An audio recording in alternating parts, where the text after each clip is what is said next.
Oke, Assalamualaikum warahmatullahi wabarakatuh. Good morning, everyone. Finally, we meet virtually. Actually, we have met through Zoom meeting, talking about the syllabus explanation about this whole semester activities. Nah, sekarang saya akan menjelaskan materi yang sudah saya share ke Anda mengenai language metafunction. Ada yang sudah pernah mendengar istilah language metafunction? I I believe most of you will say no, we haven't heard about it. So what kind of thing is language metafunction? Let's explore together. Jadi di dalam satu teks, ketika Anda membaca teks, kalau Anda membaca hanya surface level ya atau ikronya masih ikro 1 gitu, you are not going to realize bahwa katakanlah dua teks yang sama, dua teks type yang sama, misalnya brosur pariwisata Tangkuban Parahu misalnya ada dua brosurnya. Meskipun brosur tersebut menceritakan Tangkuban Parahu, tapi penyajiannya, informasi mengenai that specific tourism spot itu bisa beda gitu. Nah, nanti itu kita explore deh ya. Jadi yang pertama adalah saya mau menjelaskan dulu secara sekilas gitu. Metafungsi bahasa yang ada di teks, baik tulisan, audiovisual, itu ada 3. Yang pertama adalah ideational metafunction. Ideational metafunction ini mengkonstruksikan ide dan pengalaman. Jadi pada dasarnya apa yang kita baca, apa yang kita temui, apa yang kita katakan, apa yang kita tuliskan adalah hasil proses kita memaknai experience atau pengalaman yang kita temui sehari-hari.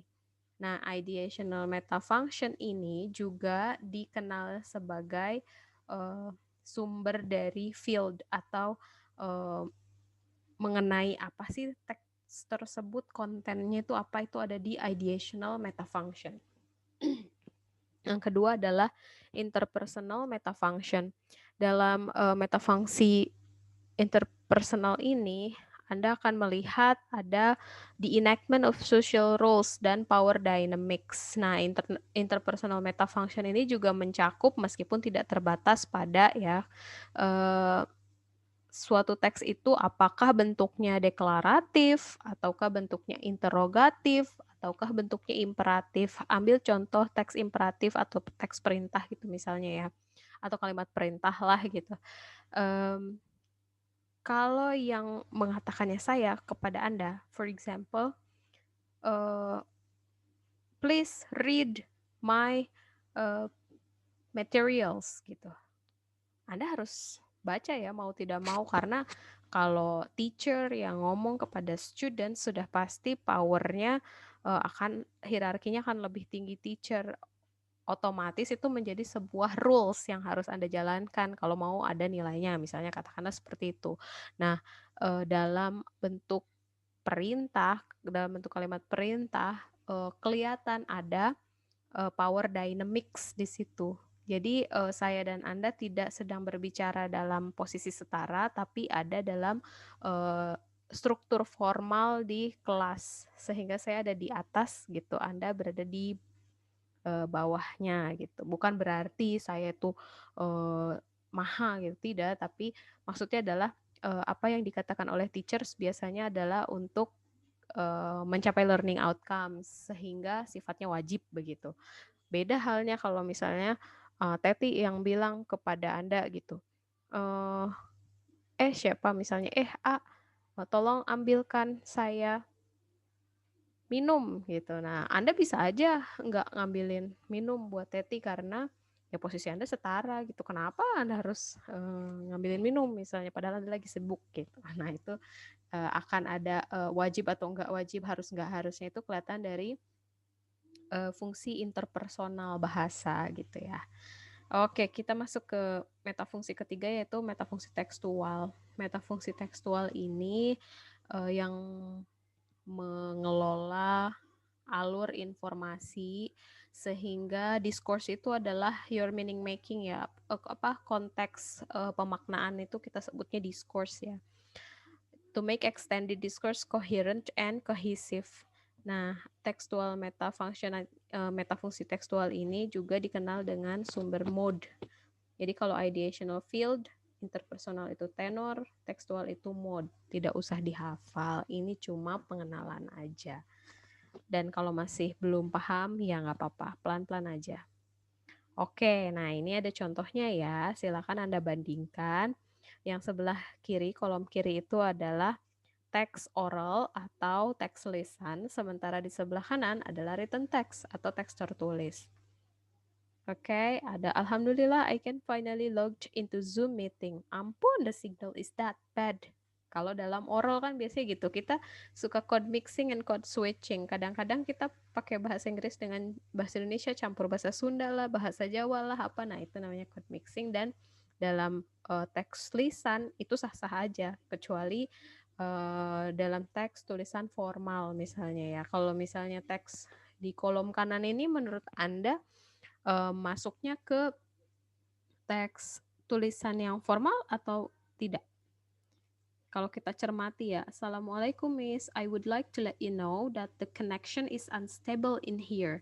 Therefore, I apologize if I come late to the first class meeting. Nah, ini adalah biasanya bahasa WhatsApp ya, bukan SMS lagi, nggak ada lagi sekarang yang main SMS-an, ini bahasa WhatsApp biasanya. Tapi seperti yang sudah saya katakan, meskipun dia sifatnya bukan perintah, tapi deklaratif pernyataan dalam kalimat Assalamualaikum Miss, I would like to let you know itu, tapi Anda bisa merasakan sendiri bahwa ada power dynamics di situ yang disampaikan oleh students to the teacher.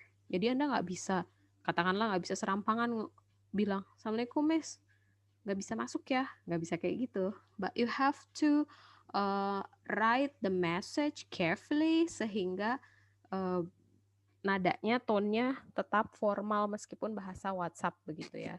Beda halnya kalau Anda bilang sama teman sebaya Anda, misalnya siapa gitu, sorry saya nggak bisa masuk, tolong bilangin. Nah itu mungkin aja. Tapi kalau misalnya power dynamics-nya beda, posisi hierarkisnya ya akan menyesuaikan ya formal tidak formalnya itu fungsi interpersonal. Kelihatan ya dari sini antara bahasa lisan dengan bahasa tulisan.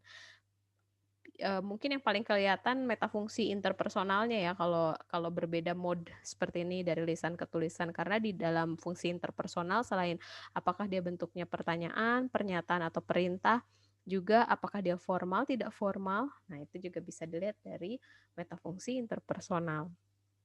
Lalu di kolom kedua itu jadi bisa dibedakan kan ya kalau misalnya oral text Anda tuh bisa bilang online learning is so frustrating untuk apa sih menekankan kalau Anda tuh misalnya katakanlah gitu ngerasa kesulitan atau merasa bahwa belajar secara online itu menantang banget gitu. Nah, Anda bisa panjangkan gitu 2 harkat dengan kata so frustrating, nah kayak gitu. Sementara kalau written kan bisa aja sebetulnya kalau ya, sekali lagi kalau, level, bicaranya dengan teman sebaya. Oke, di written ini, yang sebelah kanan, kolom kedua sebelah kanan, sometimes I find that learning through online digital platform difficult. It happens due to unstable internet connection at my house, which causes me to get lost in the in the middle of class discussion. Furthermore, I cannot hear what the teacher said, which makes me afraid of being left out by my friends. Nah, dalam written text di kolom kedua sebelah kanan ini, Anda akan melihat bahwa bentuknya deklaratif, tapi bukan pesan WhatsApp. Ya kan, ini lebih ke seperti paragraph writing aja, refleksi Anda mengenai pengalaman Anda mengikuti pembelajaran secara daring gitu. Nah, ini bisa dilihat dalam bentuk refleksi begitu. Nah, kita masuk ke pembahasannya nih ya. Kalau kita lihat tabel yang sebelumnya yang tadi saya tampilkan, the above table shows how metafunctionally language expresses certain goal. Jadi bagaimana melalui teks tersebut bahasa itu diekspresikan untuk mencapai tujuan berkomunikasi tertentu ya, baik itu kepada lawan bicara atau interlocutor maupun kepada pembaca kalau teksnya tertulis. Lalu kalau kita lihat lagi ke tabel yang tadi kita tampilkan, kita bisa melihat ada metafungsi ideational, ada metafungsi interpersonal, dan metafungsi tekstual yang terkandung di dalam teks tersebut atau kalimat-kalimat tersebut. Ideational metafunction itu memungkinkan kita atau ya untuk melihat bahwa klausa itu dapat digunakan untuk mengidentifikasi bagaimana sih pengalaman itu diekspresikan atau diceritakan kembali atau dimaknai oleh Anda gitu ya. Makanya penting sekali untuk kita memperhatikan proses dalam clause. Proses di sini mungkin kalau bahasa populernya di sekolah Anda kan kalau belajar grammar itu ada verb, ada noun, ada adjective. Nah, proses ini verb ya atau kata kerja di dalam klausa itu seperti apa aja yang muncul. Nanti kita akan lihat ya jenis-jenis dari proses yang bisa mereveal atau membuka tabir metafungsi ideasional bahasa. Contohnya ya, ini ada I would like to let you know. Nah, would like itu masuknya ke proses mental. Kenapa mental? Proses mental itu adalah proses atau aktivitas yang terjadi in your mind gitu di dalam pikiran Anda sehingga dia tidak kelihatan bentuknya. Mental proses ini bisa enjoy, bisa hate, bisa think dan lain-lain. Lalu ada juga kan kalau Anda lihat sambil melihat materinya ya, ada yang kedua itu is unstable. Lagi ngejelasin tentang koneksi internet di rumah Anda misalnya tidak stabil. Nah, is itu atau to be is itu adalah masuk ke proses relational. Karena proses relational ini fungsinya itu menghubungkan antara kondisi internet connection di tempat Anda ke kata sifat yang menyertainya atau penjelasnya yaitu unstable. Yang berikutnya apologize dalam bahasa WhatsApp tadi ya di kolom kanan nomor 1 ada apologize. Nah, apologize ini meskipun secara tertulis biasanya dilakukan secara verbal ya. Kalau verbal proses itu adalah proses yang melibatkan seperti aktivitas bicara, melaporkan, menjelaskan. Nah, itu biasanya masuknya ke verbal, termasuk di sini apologize. Oke. Come late. Nah, come late itu adalah proses atau kata kerja atau aktivitas yang kelihatan wujudnya nih. Meskipun secara virtual atau secara daring kita tetap tahu kan siapa aja yang datang telat meskipun wujudnya tidak kelihatan di virtual learning platform ini. Tapi material itu ya proses yang aktivitasnya bisa kita raba, bisa kita lihat. Run, sit, read itu kan bisa kita lihat. Sorry, read I'm not sure whether read itu masuk material or behavioral or even mental. Let's see. Oke, ini adalah contoh dari penjabaran metafungsi ideational dari bahasa. Seperti yang saya bilang tadi, ada proses dan ada partisipan. Mungkin bahasa awamnya yang populer sejak kita sekolah di SD sampai SMA tuh ya bahasanya adalah subjek dengan predikat atau subjek dengan verb. Tapi kalau dalam proses material namanya partisipan sama proses. Nah, proses ini ada beberapa jenis. Yang pertama adalah material. Material process is the activities yang bisa kita lihat, yang bisa kita raba lah intinya. Misalnya ya contohnya make, membuat, destroy, menghancurkan, give, memberikan. Transitivity and participant roles-nya, misalnya contohnya Jules picked up the prescription for her mom. Jadi kita ada aktornya siapa, lalu prosesnya apa, picked up ya, lalu ada goal-nya, prescription for her mom itu beneficiary. Tidak usah dihafal, tidak usah berusaha dipahami, ini saya cuma ingin memperlihatkan aja kepada Anda. Jadi ketika nanti mungkin kita perlu untuk menganalisis teks, Anda bisa mengacu pada materi ini, pada handout yang telah saya berikan ini, karena ini bisa kita jadikan acuan. Kalau Anda tidak ingat, nggak apa-apa, saya juga nggak ingat. Jadi kalau kita butuh untuk analisis, kita buka kembali, gitu aja teknik dan metodenya. Terus yang kedua itu ada verbal. Seperti yang sudah saya katakan, verbal itu bisa sesuatu yang kita ucapkan, misalnya say, scream, whisper gitu ya. Contohnya dari sebelah kanan, the teacher announce. Announce itu kan mengumumkan, juga masuk ke verbal. Oke, yang ketiga adalah proses mental. Contohnya adalah think, believe, dan love. Di sini contohnya hanya 3 dari sekian banyak kata kata kerja yang merujuk pada mental proses ya. Contohnya di kolom sebelah kanannya, Anna wanted to go for a long run. Wanted itu something that happens in your mind. So it is considered as mental process. Nah, berikutnya ada behavioral. Behavioral process itu adalah proses yang biasanya dilakukan secara rutin terus-menerus. Misalnya watch, listen, laugh. Misalnya Erika watches late night TV. Berarti si Erika itu kebiasaannya nonton TV, acara malam misalnya. Atau siapa Teti wakes up at 5 in the morning. Nah, itu kan kebiasaan juga wake up. Meskipun kita bisa lihat, kita bisa raba, tapi kalau masuk ke kebiasaan, dia masuknya ke proses behavioral. Next ada relational. Relational itu menyangkut to be ya biasanya, atau have dan seem.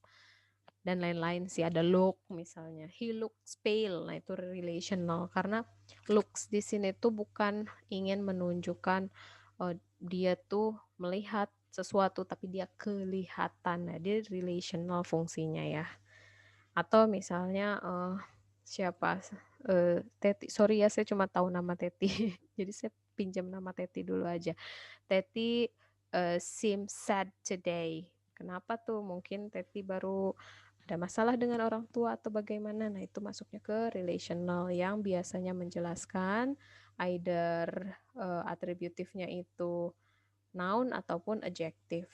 Kan bisa aja Teti is sad kan pakai adjective. Tapi bisa juga Teti is a student, itu pakainya student noun gitu. Jadi relational itu intinya adalah untuk menjelaskan si carrier-nya itu ada atribut apa gitu. Atau ada value apa. Oke, yang terakhir ada existential.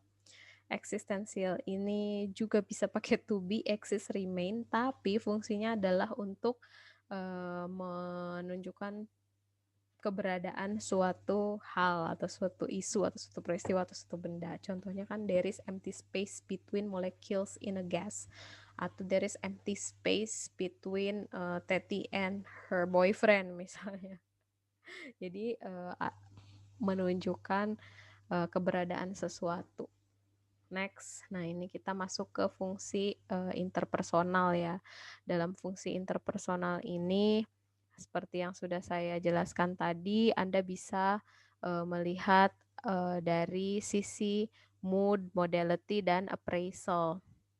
Nah, di interpersonal metafunction ini bisa kelihatan melalui tenor. Kan tadi kalau ideational itu field, kalau interpersonal itu tenor ya. Dimana kita bisa ngelihat ada social role, ada power dynamics yang diekspresikan di kalimat atau di teks tertentu gitu. Nah, ini menurut Martin and White di tahun 2005 ini penelitiannya Martin dan White bilang bahwa interpersonal metafunction itu bisa kita lihat dari mood, modality, dan appraisal system. Ya, mood itu tadi ya, apakah kalimat itu bentuknya pernyataan, apakah pertanyaan, ataukah perintah. Kalau modality itu ya itu tadi ya, untuk melihat suatu fokusnya itu force-nya itu tinggi, sedang, atau rendah. Itu will, may, must, dan lain sebagainya. Kalau appraisal system itu nanti ada ya attitude, engagement, graduation. Nanti bisa Anda lihat aja di sini. Kalau mood ini kan ini ada contoh-contohnya ya. Ada statement atau pernyataan seperti apa fungsinya. Question seperti apa fungsinya. Perintah seperti apa fungsinya. Nah itu di kolom ketiga itu ada contoh dari interaksi di kelas. Bahasa lisan berarti ya. Mira, today we are going to develop an understanding of what a linear function is using. What a linear function is using equation, graphs, dan lain sebagainya. Itu ada yang statement, ada yang question, ada yang comment. Bisa aja dalam dalam satu helaan nafas gitu ya, ketika guru atau dosen menerangkan itu ada 3 mode yang diekspresikan. Ada yang statement, ada yang question, dan ada yang comment. Mungkin aja. Next, kita masuk ke modality system. Modality system yang sudah saya katakan berulang-ulang tadi ya. Ya ada modalitas, maksudnya apakah dia keharusan, berarti dia masuknya ke high. Ada yang sedang-sedang saja masuknya ke can misalnya atau should, dan ada yang enggak harus banget misalnya pakai may gitu. Jadi modal verb ini juga ada beberapa jenis ya modal tuh, ada verb, ada adverb, dan ada noun. Bisa dibaca aja secara sekilas. Jadi nanti ini mungkin akan kita butuhkan untuk analisis teks ke depannya. Makanya saya kasih dulu ini. Ini masih di fungsi metafungsi interpersonal, kan tadi udah ya, mood, deklaratif kah, question kah, atau comment kah, atau perintah kah misalnya. Lalu yang kedua modality, haruskah, biasa aja kah, atau mungkin ya, mungkin enggak gitu. Nah sekarang masuk ke appraisal. Appraisal ini biasanya menyangkut ke feeling, ke emotion, ke engagement, ke graduation. Nanti Anda bisa lihat aja nih, attitude itu ada 3 ya jenisnya, ada feeling atau affect, terus ada judgment, dan ada appreciation. Contohnya sudah ada di kolom sebelah kanannya. Engagement juga contohnya sudah ada di sebelah kanannya. Nih, dalam engagement ini misalnya engage with alternative voices. Apakah voicesnya itu langsung dari sumbernya ataukah dari sumber kedua? Contohnya di sebelah kanan ya, ada Betsy told me Kevin resigned yesterday. Nah, itu kan bukan Kevin yang bilang, jadi ada heteroglossy, voice-nya voice si Betsy. Padahal Betsy itu meneruskan voice-nya si informasi bahwa Kevin itu resign. Beda halnya kalau Kevin yang bilang sama Anda. Kevin misalnya nyamperin Anda terus bilang I resigned yesterday. Nah itu monoglosik karena Kevinnya sendiri yang ngomong langsung ke Anda. Tapi kalau kata si A, kata si B, nah itu biasanya masuknya ke heteroglosik karena voice-nya itu ada alternative voice atau ada banyak. Graduation ini biasanya digunakan untuk mengupgrade atau mendowngrade force dan fokus. Contohnya ya, misalnya the majority of English education study program students are clever, misalnya kayak gitu kan. The majority, most, atau lot of, dan lain sebagainya. Kalau fokus itu misalnya he is a true friend atau he is a total loser. Nah, fokusnya itu di upgrade kah atau di downgrade kah. Nah, itu adalah fungsi interpersonal. Sekarang kita masuk ke fungsi tekstual. Fungsi tekstual ini untuk apa sih? Yaitu untuk menata alur dari alur logika, alur ide, dengan apa? Dengan cohesive devices dan cohesive lexical. Cohesive devices itu yang seperti apa sih? Kan begini, kalau misalnya Anda mau menceritakan mendukung klaim misalnya, bilang Teti itu ketua kelas yang kooperatif misalnya, itu kan klaim, buktinya mana? Nah, Teti bisa dianggap sebagai ketua kelas yang kooperatif karena itu masuk ke cohesive devices. Jadi kalau klaim kita pengen sambungkan dengan bukti atau evidence, kita sambungnya pakai because, nah itu adalah cohesive devices. Makanya textual metafunction ini juga bisa menunjukkan bahwa suatu teks itu memang disusun alur logika, alur idenya itu secara kohesif dan koheren gitu ya. Lalu juga ada yang tidak kalah pentingnya dari cohesive devices, yaitu namanya theme rim. Nah, theme rim itu adalah tim itu mengacu pada the first part of a clause. Jadi yang bagian pertama dari sebuah klausa atau given information yang memberikan sinyal mengenai fokus dari klausa tersebut. Itu di tim. Kalau rim itu ya sisanya gitulah. Contohnya kayak gini. Assalamualaikum, Miss. Nah, Assalamualaikum itu tim. Miss itu rim. I would like to let you know. I itu tim. Pokoknya tim itu adalah sesuatu yang muncul pertama kali, baik itu greeting maupun apa tadi aktor ya, terus sensor atau noun atau adjective atau kata sambung itu bisa jadi tim. Karena tim itu ada berbagai juga jenisnya. Itu intinya tim rim itu kalau misalnya bilang I am a student of STKIP Latan Sama Shiro. Timnya berarti I am a student of STKIP Latan Sama Shiro, sisanya itu masuknya rim gitu. Nah, ini kita latihan ya. Sometimes I find that learning through online digital platform difficult. Nah, sometimes I find ini adalah clue aja. Sometimes I find berarti timnya di sometimes. Rimnya I find gitu. Jadi per clause saya breakdownnya ya.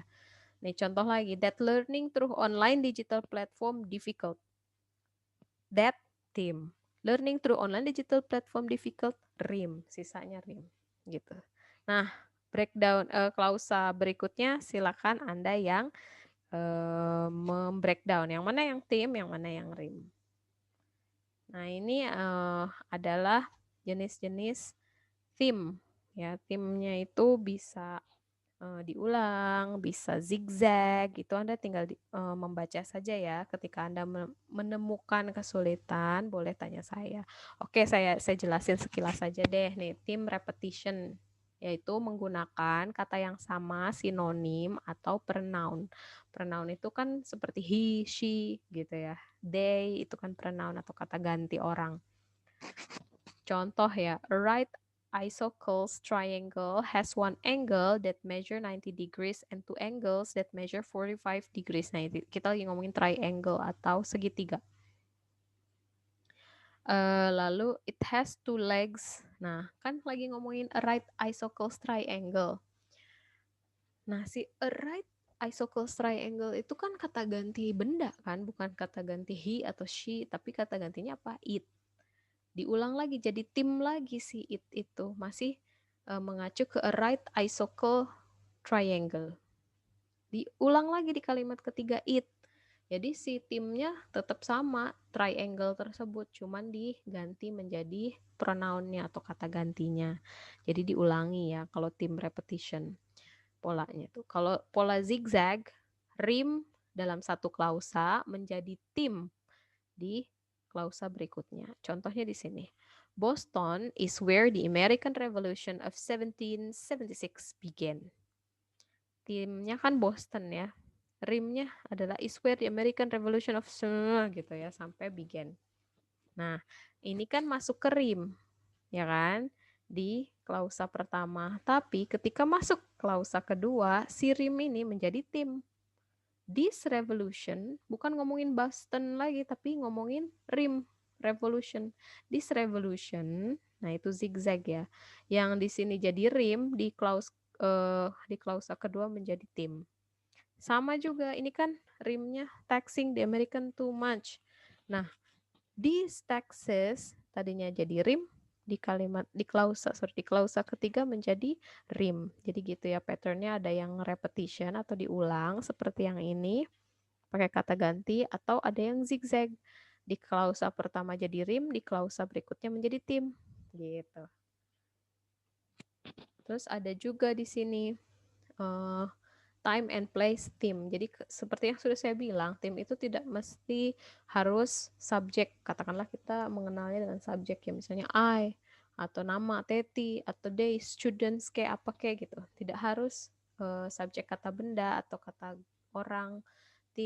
Theme juga bisa time atau place. Contohnya on January 20th, 1961, John F. Kennedy was inaugurated. Nah, on January 20th ini dia masuknya rimnya pakai waktu gitu. Atau bisa juga pakai tempat. Misalnya kayak gini. In the United States, people of a certain age can recall vividly where they were when Kennedy was shot. Jadi diawali oleh tempat, yang ini diawali oleh waktu.